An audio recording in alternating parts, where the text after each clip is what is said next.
नमस्कार लिजा पूजा एनिमेशन को स्वागत। आज आसतु शुणा आउ एक सुंदर कहानी। बहुत दिन तलर कथा। घंच जंगल भितर गोटे सिंह रोला। जितेबले से युवक तथा ताकतदार थिला सेतेबेले से खूब सहज शिकार कर नेउथिला। तार गर्जन में वन प्रकंपित होगा सहित पशु मैंने कंपी जाउथिले। किंतु जितेबले गल्प कहुई सेतेबेले से वृद्ध तथा दुर्बल हो जाइथिला। एमिति भी कि छोट ठेकुआ डरू नथिला। दुखित सिंह जोर निश्वास नहीं कहला, आहा मु प्रथम जमी जवान नुहे मत एमती उपाय करने हम जे मत बिना शिकार रे प्रतिदिन खाइबा मिल ना मु खाद्य बिना क्षुधार मृत्युवरण करी। सिंह बहुत चिंता कला। आउ ताकू गोटे उपाय मिलगला। से जंगल में जाई बसीगला। गोटे बिलुआ तार निकट हो जाऊला। बिलुआ देखी कहला, श्रीमान सुप्रभात, आपण केमिति अछंती? सिंह उत्तर देला, बहुत भल अच्छी, धन्यवाद। मु तुमको देखी बहुत खुशी हेली, कहीं तुम पाखरे मोर बहुत काम अच्छी। बिलुआ कहला, कि काम अच्छी मोर मालिक? सिंह कहला, आपण जानती कि मु जंगल राजा अटे। मते गोटे प्रधानमंत्री दरकार जी कि मोर प्रतिदिन कार्य को देखाशुना करिपारिबो।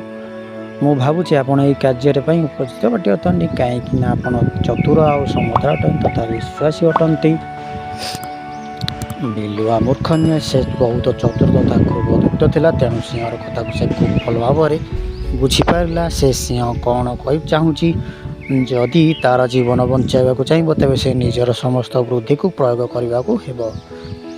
बिलुआ हसी निजर मुंडा हलाई कहला, महोदय एईटा तो मो पाई खुशीर कथा। मु आपणकर प्रधानमंत्री हेबाई राजी अच्छी। कृपया आपण कहतु जे आपणकर पाई कि सेवा करि। से कठोर गलार कहला, शुण बिलुआ महाशय, राजा को एटा शोभा ना निज खाद्य से शिकार उद्देश्य जाए। जंगल राजा होइतिवर तुमको आज्ञा देउछि कि एबे ठारु ए काम तुमे ही करिवो। बिलुआ कहला, हजूर मते आपणक पई काम करिया बहुत खुशी लागिवो। मु जाऊँगी आपणक पई स्वादिष्ट भोजन नहीं आसुची। जेतेबेले पर्यंत आपण ए गुंफा भितर विश्राम नियंतु। बिलुआ जंगलर भोजन उद्देश्य चलीगला। चालू चालू रास्तार गोटे गध सहित भेट है। से भाविला यही गधटी मूर्ख अटे, सिंह पाई एटा गोटे उत्तम आहार हे। बिलुआ गध आड़ को देखी बहुत विनम्र कंठरे कहला, अरे श्रीमान गध महाशय, मु तुमको कौन बण सारा खोजुची? गध कहला, कहीं भली मत खोजा चलती बिलुआ महाशय? बिलुआ ता पिठी थापुड़ी दे कहला, मो पाखरे तुम बहुत खास खबर रही। गध बहुत उत्साहित हो कहला, सेटा कौन श्रीमान बिलुआ महाशय? बिलुआ मिछ कहला, जंगल राजा विचार कर कि तमें सबुठारु पशु ठारु चालाक आउ बाहादुर अट। तेणु से निश्चिंत कले कि तुमको तांकर प्रधानमंत्री भाव में नियुक्ति देवे। बर्तमान मु तुमको तुम नूतन कार्यालय रास्ता देखी। गध डरी छानिया हो कहला, ना ना मु भावुची कि मु ना तुम बहादुर अटे ना शक्तिमान अटे। मु तो यही कार्य उपयुक्त नुहे। पुणी राजा आम मान शिकार कर तार आहार करुवा राजा को बहुत डरे। तेणु शिकार आ शिकारी किभली एकत्रित हो कार्य करें, तेणु यह संपूर्ण भाव असंभव। बिलुआ कहला, मो सहित चल, तुम केते बहादुर, जो शक्तिमान तथा चतुर अट, ये सब सत्य। तुम्हें केते भद्र और विनम्र अट। राजा को तुम सब कथा खूब भल लगी। मूर्ख गध बिलुआर चालाकी कथार फसीगले एवं कहले, एटा कौन वास्तविक सत अटे? गध कहला, आपण सत कहते। मो समस्त पशु ठार अधिक विज्ञ शक्तिमान तथा बहादुर अटे। मते प्रधानमंत्री हे मु बहुत खुशी हेबी। दयापूर्वक मते मोर नूतन कार्यालय ठारे नहीं चलतु। कपटे बिलुआ कथार फसई गध को सिंह रोकवा गुंफा निकटू नहीं गला। बिलुआ कहला, मोर मालिक, आपणकर नूतन प्रधानमंत्री सहित देखा करंतु। सिंह बहुत दिन ठार क्षुद्रत थिला। बिलुआ मोहर मोटा गध कथा शुणी सिंह मोहरे प्राणी बाहरी गला। से तत्क्षणात गध उपर कूदी पड़ा। गध प्राण विकल सिंह ठार रक्षा पाए दौड़ी पलाइला। सिंह गर्जन करने लगिला। गध बंचिक चलीगला। ताको पुणी थे मो पाखक नहीं आस, ना मु तुमको खाईदेवी बोली सिंह गर्जन कर कहला। बिलुआ कहला, आप टिके धैर्य धरतु, मुझे संगे संगे नहीं आसूची। बिलुआ स्वयं निज जीवन बचाइबा डरुला। बिलुआ पुणी गध पाखे पहुँच जाई कहला, श्रीमान गध महाशय, आप कहीं दौड़ी पलि आसिले? ମୋତେ ତୁମର ବ୍ୟବହାର ପାଇଁ ବହୁତ ଲଜ୍ଜିତ ହେବାକୁ ପଡ଼ିଲା। ମୁଁ ନରମ ରାଜାକୁ ପରିଚୟ କରିବାର ପ୍ରୟାସ କରୁଥିଲି, ତୁମେ ଏହି ବଗଲ ଦୁଇଟି ପଳାଇ ଆସିଲ ଯେଭଳି ଗୋଟିଏ ଠେକୁଆ ନିଜ ଜୀବନ ବଞ୍ଚାଇବାକୁ ଦୌଡ଼େ। ଗଧ ଜବାନ ଦେଲା, ବିଲୁଆ ମହାଶୟ ମୋତେ ମାଫ କରିଦିଅ। ଯେଭଳି ଭାବରେ ସିଂହ ମୋ ଉପରେ ପୋତି ପଡ଼ିଲା ମୁଁ ଡରିଗଲି। ମୁଁ ଭାବିଲି କି ମୋତେ ସେ ଖାଇଯିବ। ବିଲୁଆ ହସି ହସି ମୁଣ୍ଡରେ ହଲେଇ କହିଲା, ତମେ ମହାମୂର୍ଖ।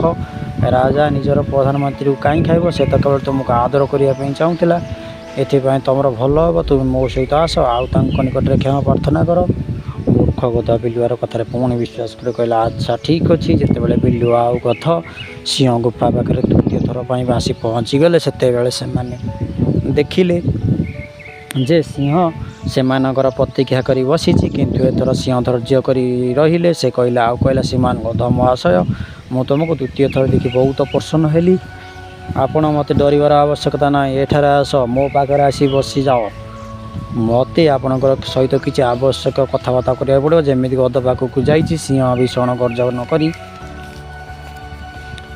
ଝପଟରେ ତାକୁ ମାରିଦେଲା। ବିଲୁଆ ଭାବିଲା ମୁଁ ମୋର ବୁଦ୍ଧି ଦ୍ୱାରା ଗଧକୁ ଧରିପାରିଥିଲି। ମୁଁ ଆହୁରି ଖୁସି ହେବି ଯେତେବେଳେ ସିଂହ ମୋତେ ମୋର ତାର ମାଂସରୁ କିଛି ଅଂଶ ଦେବ।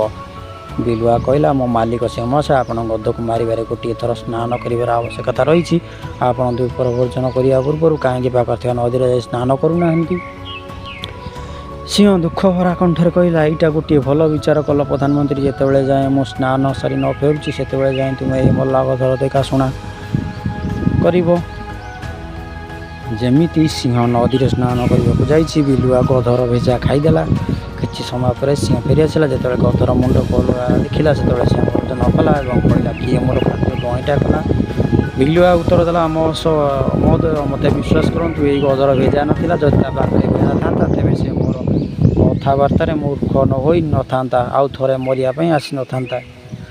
ସିଂହ ହସି ହସି ପୁଣି ଗର୍ଜନ କଲା। ବିଲୁଆର ଜବାବରେ ତାର ହୃଦୟ ଖୁସି ହୋଇଗଲା। ସେ ଗୋଟିଏ ଝଙ୍କାଳିଆ ଗଛ ତଳେ ଯାଇ ବସିଗଲେ ଆଉ ଭୋଜନରେ ବ୍ୟସ୍ତ ହୋଇ ପଡ଼ିଲେ। କଥାରେ ଅଛି, ଦୁଷ୍ଟ ଲୋକଙ୍କର ମିଷ୍ଟ ଭାଷା, ତେଣୁ ମିଠା କଥାରେ କେବେ ବି ଭୁଲିବେ ନାହିଁ।